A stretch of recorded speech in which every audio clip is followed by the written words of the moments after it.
après, moi, j'ai cet état d'esprit, je dirais, de communiquer avec les décideurs, avec les gens qui dirigent la région, qui dirigent le département, et ainsi de suite. Bon, ça semble effectivement très difficile, mais bon, quand on entend à la télévision, c'est quelque chose qui est là, qui existe, qui est français, mais bon, il y a un déclic à un moment donné. Et le déclic va arriver, je ne sais pas quand, mais il va arriver.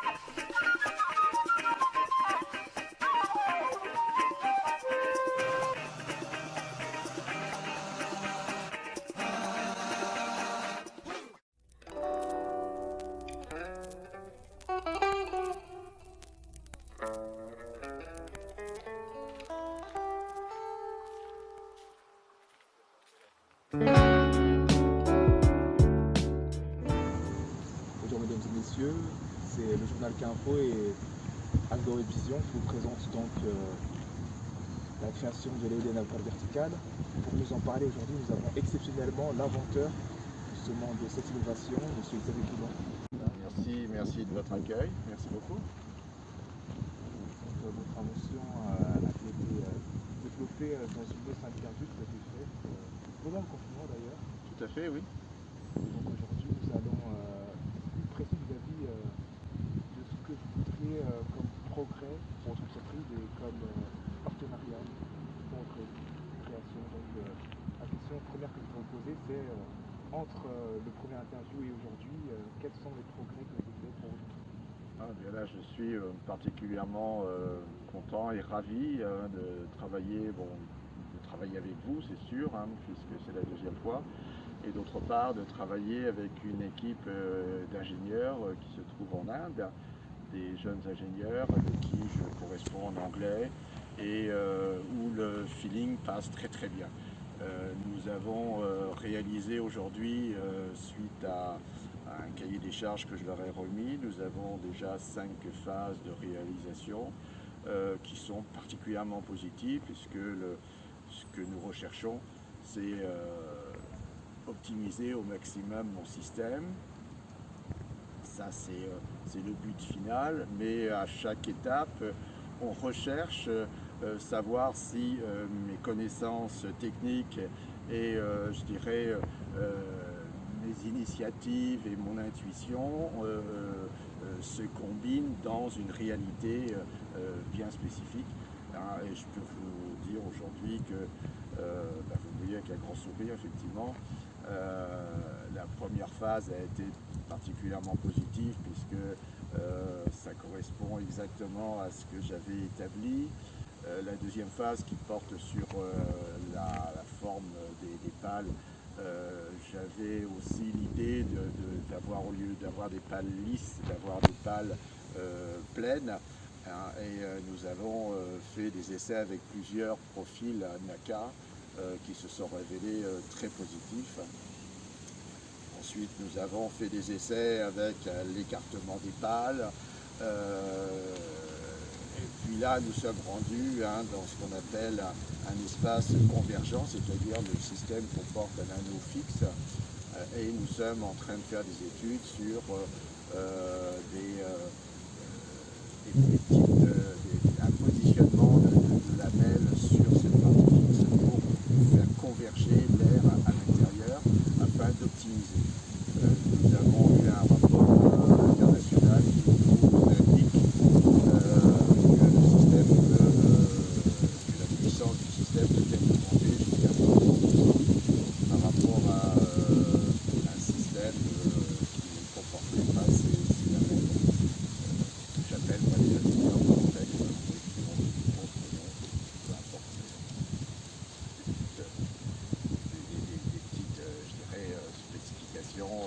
qui optimise le système.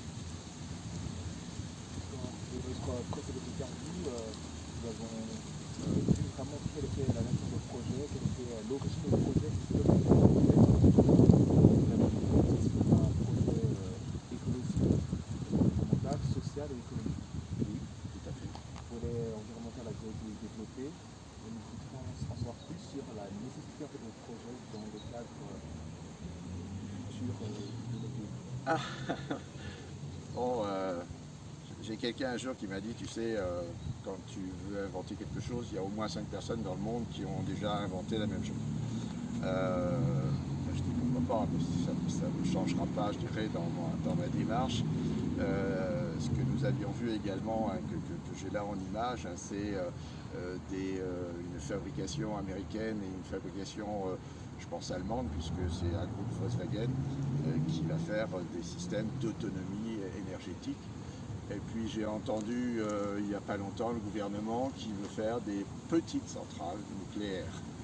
Est-ce que c'est de l'autonomie? Je n'en sais rien, mais au lieu d'aller vers des systèmes qui sont géants, qui coûtent très cher et qui n'aboutissent pas, parce que ça n'a toujours pas fonctionné en France, on va aller vers des systèmes plus petits. Donc oui, j'ai une vision sur des systèmes d'autonomie énergétique et donner de l'ordre de moins 80%, c'est-à-dire lorsqu'on fabrique de l'électricité à un point et lorsqu'on la consomme à l'autre bout, 80% de l'énergie est perdue dans les fils électriques, dans le transport et ainsi de suite. C'est un gâchis absolument monstrueux. En plus, il y a des pylônes partout, c'est pas très beau. Bon, est-ce que demain il y aura des systèmes d'autonomie énergétique dans tous les coins? Pourquoi pas? Ce qu'envisagent les Américains, puisque cette société veut fabriquer 250 000 systèmes d'autonomie énergétique, c'est-à-dire on peut brancher quelque chose sans qu'il y ait une production autre que ce qui est produit sur place. Tout cela montre que votre projet est d'abord dans l'air du temps, même visionnaire, et qu'il répond à une demande qui sera croissante dans l'avenir. Donc, vous êtes une start-up, on peut le dire, spécialisée dans les nouvelles technologies vertes pour le développement durable. Et vous êtes une entreprise en devenir. Donc, quelque part, si j'étais un financier, ce serait le moment idéal. Vous êtes en plein développement et qu'il ne peut qu'y avoir de bonnes promesses pour la suite. Vous êtes actuellement à la recherche de partenariats. Oui. Si j'ai bien compris, dans le domaine des énergies, précisément, donc aussi d'industrie, éolienne, même offshore, etc. Donc, puisqu'il y a plusieurs applications possibles pour votre compagnie. Ce que nous voudrions, c'est que vous nous présentiez un petit peu plus votre entreprise, qui s'appelle Découverte. Oui. Donc la manière dont elle entend en fait ouvrir des dialogues avec les entreprises qui sont intéressées par votre création. Oui, alors donc moi je suis le concepteur, effectivement je suis porteur d'un projet, comme on dit en français. Je recherche des partenariats financiers, puisque bon, je vais passer, je dirais, dans la phase d'un prototype échelle 1, où entre des calculs mathématiques et une fabrication, il peut y avoir des petites différences. Ce que je souhaite, moi, c'est je suis donc un porteur de projet, c'est-à-dire c'est moi qui ai déposé le brevet, c'est-à-dire donner en concession à une industrie, à éventuellement un groupe d'investisseurs, le droit de continuer à développer sous mon regard et sous mes idées ce projet qui tient tant à cœur. J'ai besoin de partenariats. Je vous ai parlé que j'ai vécu au Canada, et si on pouvait avoir Américains ou Canadiens qui voient ce projet-là, je crois qu'il aurait un déclic beaucoup plus rapide que les Français qui malheureusement s'entourent, je dirais, de doutes et il faut des choses concrètes. Hein. Chaque fois qu'on m'a posé des questions, on m'a dit mais est-ce que vous avez vos 3 derniers bilans? Non, start-up, ça commence, il n'y a pas de bilan. Donc on est un peu dans ce registre en France, mais je souhaite et je veux croire effectivement que les investisseurs seront très très intéressés par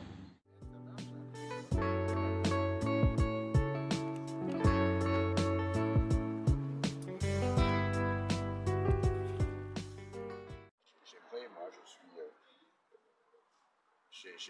j'ai cet état d'esprit, je dirais, de communiquer avec les décideurs, avec les gens qui dirigent la région, qui dirigent le département et ainsi de suite. Bon, ça semble effectivement très difficile, mais bon, quand on entend à la télévision, c'est quelque chose qui est là, qui existe, qui est français, mais bon, il y a un déclic à un moment donné. Et le déclic va arriver, je ne sais pas quand, mais il va arriver. Le déclic, il peut arriver avec l'administration française, les politiques, aussi avec les grandes entreprises françaises. La compétence dans le domaine de l'énergie est aussi reconnue. Donc, est-ce que vous avez enclenché un dialogue avec des entreprises industrielles? J'ai fait des démarches avec les grandes entreprises. J'ai écrit à 10 grandes entreprises françaises et j'ai fait une école de commerce dans le temps. Et on disait quand il y a 1%, 2% qui vous répondent, c'est extraordinaire. Là sur 10, j'en ai 4 qui vont répondre. Donc c'est pas 1%, c'est 40%. Bon, certains m'ont dit que ça les intéressait pas, mais j'ai eu des réponses, oui. Simplement que je me suis pris peut-être un peu tôt. Je n'avais pas les données numériques que j'ai aujourd'hui. Et en fait, il y a un partenariat d'égal à égal avec l'entreprise. Moi, je préférais une entreprise parce qu'on va passer sur un plan industriel après. Donc, bon, c'est vrai que c'est un autre métier, même si j'ai eu plusieurs métiers dans ma vie, mais j'ai toujours été chef d'entreprise. Ça n'empêche que là, on rentre dans un système, je dirais, industriel, c'est quand même tout autre chose et ça serait plus intéressant d'avoir un industriel qui effectivement, avec mes données, avec mes études, avec ma vision, hein, puisse aller dans mon sens et pouvoir créer un prototype et après le commercialiser. Oui, tout à fait. Et voyons en tout cas que vous avez un attachement profond à la France tout de même. Vous essayez vraiment de faire que ce projet s'ancre dans les mentalités, dans la manière de faire aussi des administrations, dans le rapport à la création. Est-ce que votre entreprise peut aussi s'internationaliser et bénéficier in fine à la France et à l'Europe? Ah oui, tout à fait, bon, même à l'international. Hein. Bon, moi j'ai vécu au Canada pendant longtemps et pourquoi pas des Américains, pourquoi pas des Canadiens, oui, tout à fait. Oui, oui mais j'ai la chance d'avoir deux cultures dans ma tête. Bon, cette culture française, hein, effectivement, où on a des racines, on a les pieds dedans tout le temps, mais aussi cette culture nord-américaine, hein, où le regard sur un projet tel que le mien peut être très simple en disant ça m'intéresse. Ça, je l'ai connu au Canada.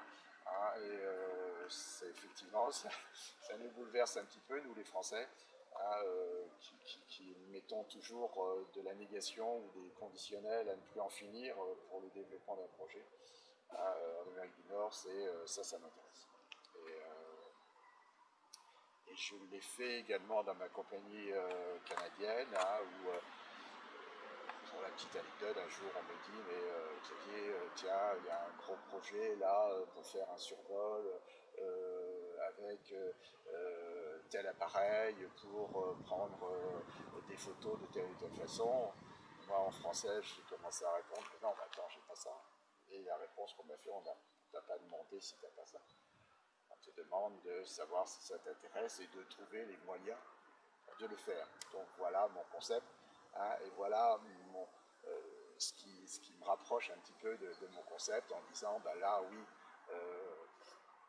est-ce que c'est possible avec tous les conditionnels français? Ça semble très difficile, avec un concept nord-américain, on inverse les choses et on se dit on va se trouver les ressources, ce qu'on appelle les ressources qui ne sont pas obligatoirement que de l'argent, mais des ressources de personnes hein, qui, elles, vont avoir les aptitudes et les connaissances pour vous amener à réaliser ce projet. Sincèrement, il faut le dire, de toute manière, nous avons connu et nous connaissons encore une situation sanitaire très dramatique. Les cartes sont aussi rebattues au niveau du commerce international, de la confiance faite à la mondialisation à outrance.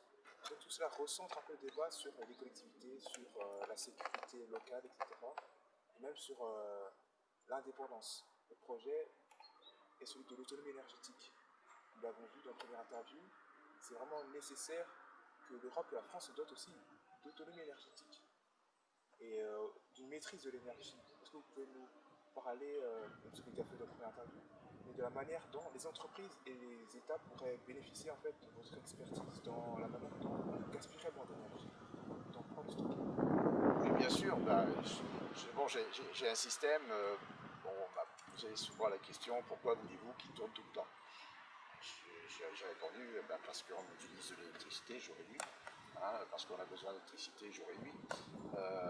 J'ai conçu quelque chose effectivement qui fonctionne de façon quasi permanente, qui permet de pouvoir produire plus d'énergie qu'on en aurait besoin, puisqu'effectivement à certaines heures, on consomme un petit peu moins d'énergie qu'à d'autres, hein, et à partir de ce moment-là, on pourrait stocker de l'énergie hein, et en plus le transformer en hydrogène, parce que ma vision de l'énergie est avec un S, c'est-à-dire c'est de l'énergie électrique dont on a besoin, mais c'est également de l'énergie non polluante hein, pour tous les moteurs, ce qu'on appelle moteurs à explosion, hein, les moteurs qui fonctionnent aujourd'hui à l'essence et ainsi de suite, qui peuvent être des moteurs à hydrogène. Et là encore, depuis qu'on s'est vu, on n'entendait parler que de l'Allemagne qui investissait milliards et milliards dans l'hydrogène. Et là, ce qui est absolument incroyable, c'est que la France, bah oui, commence à changer son fusil d'épaule. Ils étaient partis sur des batteries. Nous avions parlé de batteries dont on n'a pas les terres spécifiques, les terres rares pour fabriquer les batteries, on n'a pas la technologie, hein, et puis on n'a pas le stockage après pour détruire ces batteries. Donc ça semble un peu aberrant de vouloir investir dans quelque chose dont on n'a rien. Mais par contre, l'hydrogène, ça existe depuis longtemps. C'est sûr qu'il y a beaucoup de progrès à faire au niveau des moteurs à hydrogène. Je pense que on a été sur la Lune, on va aller sur Mars, on va peut-être créer un moteur à hydrogène, ça ne doit pas être très compliqué à faire. Je veux dire, pas très compliqué. Pas aussi compliqué que d'aller sur la Lune. Ce qu'il faut, je pense, ce que vous voulez, c'est un parrainage de votre entreprise. Oui. Donc le parrainage, bien sûr, il faut qu'il soit financier, mais d'abord, il faut qu'il y ait un parrainage même d'agrément. C'est-à-dire qu'il faut qu'il y ait des personnes qui soient au courant de ce projet et qui, même s'ils ne mettent pas tout de suite d'argent, on pourra soutenir d'une manière en ce qui concerne la production, par exemple, ou en ce qui concerne l'industrialisation. Alors, il y a cet aspect-là, puis il y a l'aspect, je dirais, je vais revenir administratif et réglementaire. Et donc là, effectivement, dans un premier temps, j'aurais besoin de parrainage et de soutien. Bon, c'est toujours ce que j'ai cru avec l'administration. Ce sont des termes qu'ils emploient et en définitive, ça semble être pas ça en finalité, mais j'ai besoin effectivement de soutien administratif pour développer quelque chose qui n'existe pas, quelque chose qui est totalement nouveau. Alors quelqu'un m'a dit, oui, l'éolienne, ça existe. Oui, mais l'éolienne, comme ça n'existe pas. Hein, c'est quelque chose de totalement nouveau et il faut effectivement à un moment donné se dire que l'administration ne peut pas se référer en permanence sur des choses qui sont anciennes pour dire ah ben oui mais là on ne sait pas. Ah ben non on ne sait pas. Il faut des gens qui aient un regard différent. Ce que je vous ai expliqué avec ces Nord-Américains, hein, où ils disent moi je prends ça. Bon, il faut rajouter en plus que derrière leurs yeux tournent des dollars à toute allure parce qu'il y a un intérêt financier. Pourquoi pas?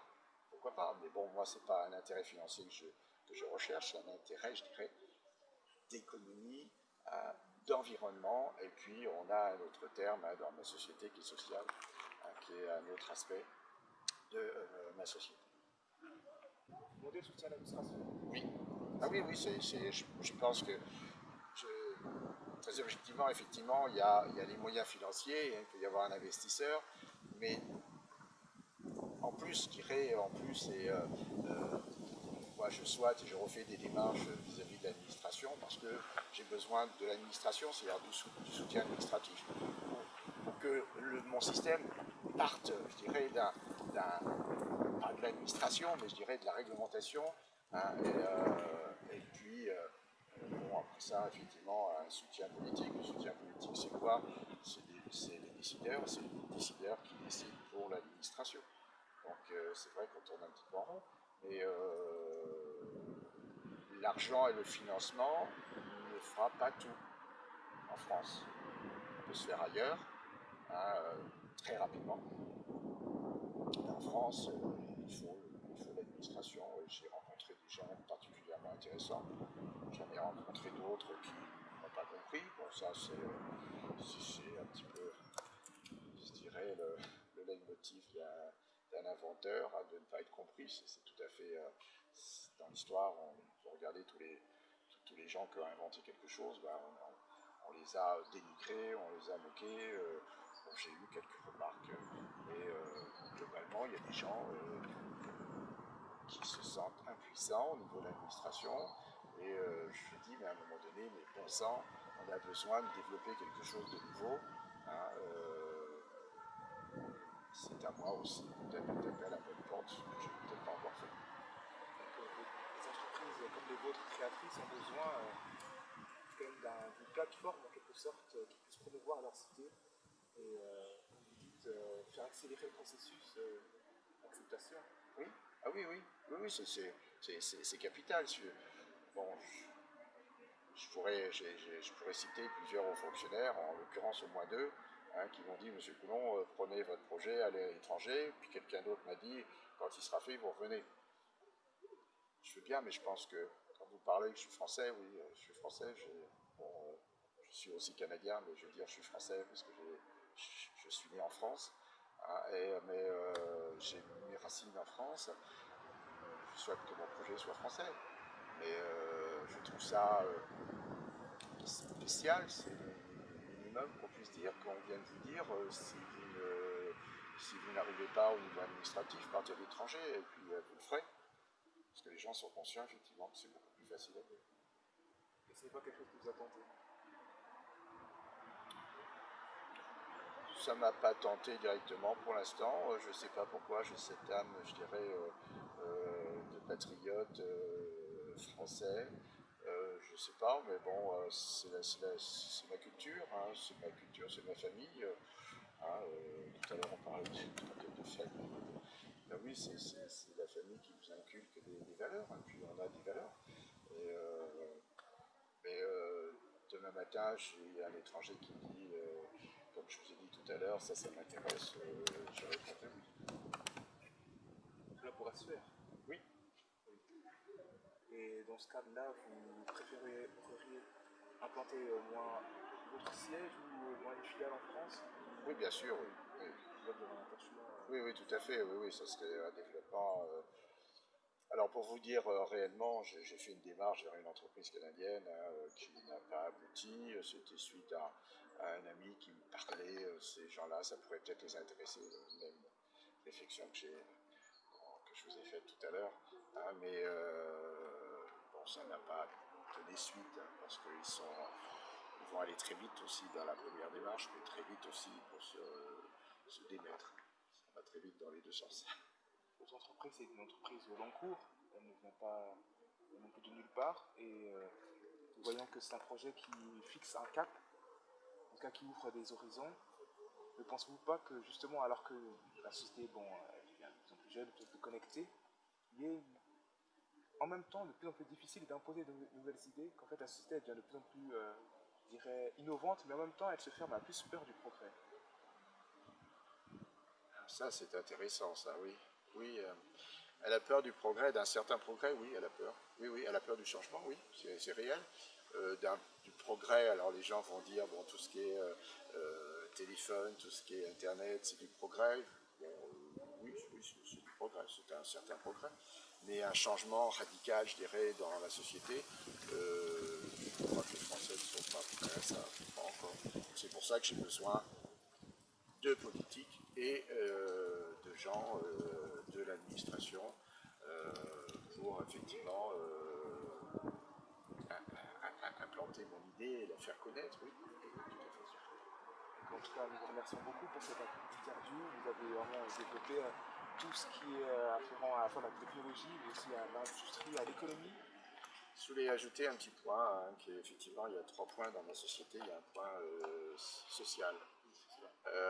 C'est pas le fait d'une réalité d'aujourd'hui où les grandes entreprises mettent dans leur statut un chapitre social. La vie est faite d'inégalités, de gens qui sont malades. Et j'ai dans ma famille des gens qui ont des maladies orphelines. Et je voudrais consacrer le développement et mon entreprise à aider ces gens qui ne peuvent plus travailler ou sont handicapés d'une façon ou d'une autre, à pouvoir les intégrer dans ma compagnie par le biais d'une technologie particulièrement innovante. Merci, M. Coulon. Nous espérons que le projet ira toquer aux bonnes portes de lui-même et qu'il sera aidé en cela aussi. Tout à fait. Merci. Merci beaucoup.